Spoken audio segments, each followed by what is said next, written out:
Fate or curse? My grandfather's servant, Gotama, carried himself like a nobleman. He was not a lowly servant, mind you, like those who clean the house or fix things. He was more of a personal assistant. Still, he acted like the equal of an aristocrat, and my grandfather did not seem to mind. On business travels or hunting expeditions, Gotama would oversee the preparations and check on the stable boys and the packing. Once the journey was underway, he often rode alongside grandfather, and the two of them would talk for hours. Grandfather was a nobleman, a minister in the king's court, and a proud man. He respected Gautama's self esteem and often relied on the older man's wisdom. One day, as they were riding together, grandfather asked his assistant how he came to be so self assured. Gautama casually answered that his confidence should hardly surprise anyone, considering his royal ancestry.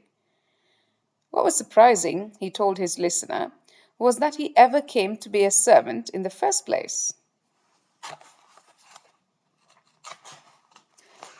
Grandfather, who normally observed the privacy of his servants, could not control his curiosity and immediately asked, "What act of fate or karma led you to your present station?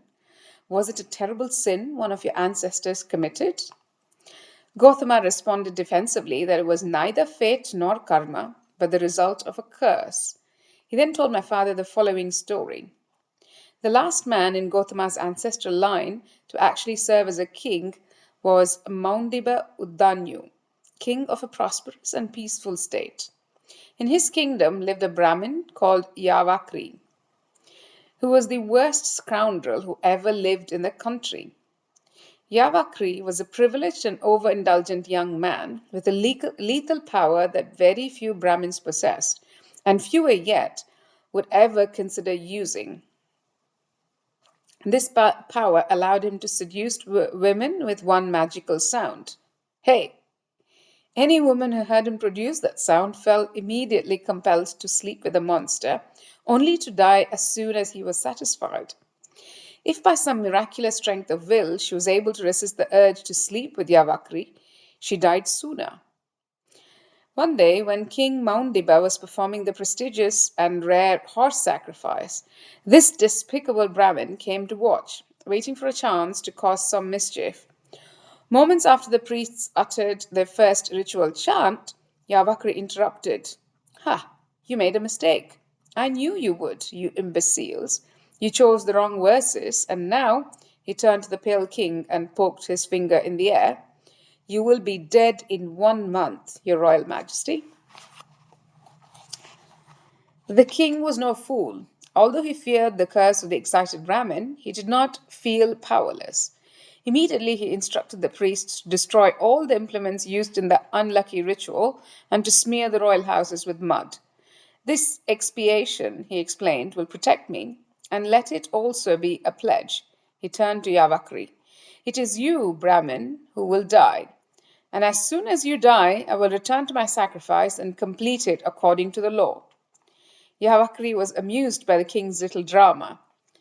What were the king's chances against the curse of a Brahmin? He turned away contemptuously and headed back into town, looking to inflict pain on someone else. His chance came sooner than expected, and in the person of the king's own cousin, Mamsi. Poor Mamsi happened to be heading toward the king's ritual grounds just as Yavakri was leaving, and one look at her full figure and pure chocolate complexion made that dreaded sound echo in the alley. "Hey!" The young woman turned her head in the direction of the voice and knew her fate in a flash. It felt like a burning itch that had to be scratched right between her shoulder blades. She felt a surge of disgust, followed by a chill that moved down her back to her legs. "But if I resist this, I know I can. Either way, I'm dead." She felt torn by two competing urges, and she froze in her spot. He's standing there, waiting. What should I do? I'm dead. I know it. I am dead. So Mamsi hesitantly approached the evil man and spoke. "I've heard of you, so I know I shall die. I shall die today. I decided it would be better to die by giving you pleasure because you're a Brahmin. Please let me go home first, and I promise to return to your house tonight. Yavakri laughed at her pleading voice. Her misery gave him more satisfaction than he knew the sex would. No, not tonight, woman. You may go home, but I will expect you in 1 or 2 hours. Don't keep me waiting longer. He turned and walked away merrily. Back at her home, Mamsi set about her preparations while sobbing softly. She chose a sombre sari in which she expected her body to be found and slathered herself with a whole bottle of perfume.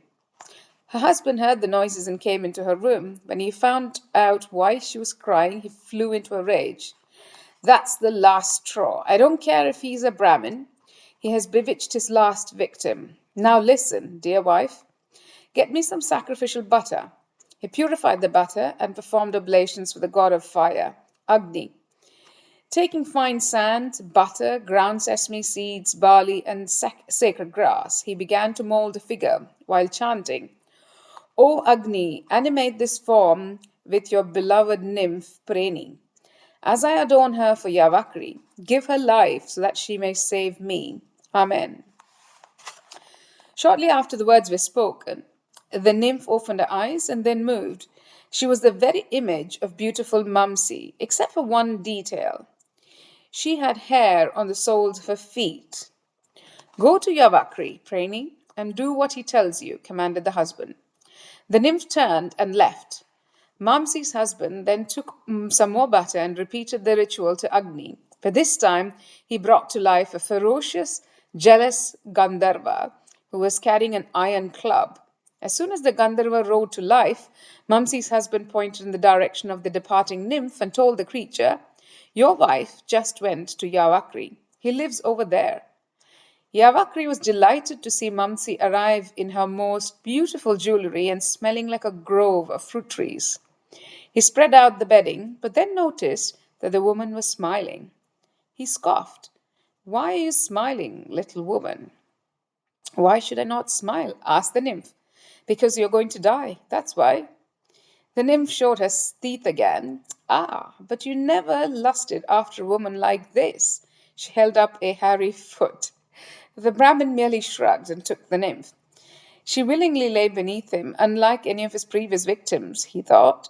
But suddenly, on a hidden impulse, Yavakri turned over and saw the Gandharva towering over him, blindingly bright and scorching with rage. Please don't kill me, sir, cowered the Brahmin. I know this looks awful, but please tell me how I can make this up to you. The fiery Gandharva started at the whimpering naked man and hissed, You have until dawn to behead every living creature that your father owns. That might save you. He paused, added with a low rumble. Then again, it might not. Yavakri's father owned a whole village with farms full of livestock. The villagers were bewildered at the sight of the master's son rampaging through the yards, killing everything in sight. Let's tie him up. He's gone mad, they said. But Yavakri's father stopped them. He told the excited villagers that Yavakri must have his reasons. Who knows, maybe this apparent madness was divine inspiration. He was, after all, a gifted Brahmin. Leave the boy alone, he finally ordered. One of the villagers, the woodcutter, was deaf, and he did not hear that order. When he saw the young man chasing and slaughtering the animals around his house, he feared for his master's property. He grabbed his axe and killed Yavakri with one accurate blow. So that was the end of Yavakri, asked my grandfather. He was still riding along Gautama, his servant. Well, some people say it ended in such a way, but others say Yavakri kept on killing animals even as the sun was rising, and then the Gandharva found him and killed him. Either way, he died that day. Then what happened? My grandfather asked, and Gautama finished the story. When King Maundiva heard that his tormentor had died, he gave instructions to repair the place of sacrifice and told his priests to perform the horse sacrifice again. As the ritual began, however, Yavakri's father arrived and took the same seat his son had previously occupied. Crouching there, He loudly challenged the king. Moundiba, I see you have not learned. You're still making mistakes in your ritual. Do you call yourself a nobleman? I know you cursed my son, but don't kid yourself. You had nothing to do with his death. Your curse was impotent. The boy simply reached the end of his allocated time. Your son was an evil man, sir, answered the king boldly. He was worried about offending another Brahmin, but fatigue loosened his inhibitions. Yavakri's father seemed more gloomy than angry. He nodded. It was an undeniable fact. He conceded the fact and repeated, I know Yavakri had its faults, but let me reassure you that you did not kill him. He was killed by his own actions. Moundiba stared silently at the Brahmin. The old man raised his voice again. Of course, the curse of Yavakri will come to pass, Moundiba. Because your ritual is flawed, you will soon die, and your descendants will become servants. That's what I came to tell you. Then he got up wearily and left. So you see, my friend, Gautama turned to my grandfather. I am the victim of that Brahmin's curse. But did the king die? I don't know. I suppose he did. At one time or another, everyone dies. Who can ever say whether life is meant to end or has been ended by a curse? A lifespan is far more mysterious than one's position in society. Don't you agree? The two men continued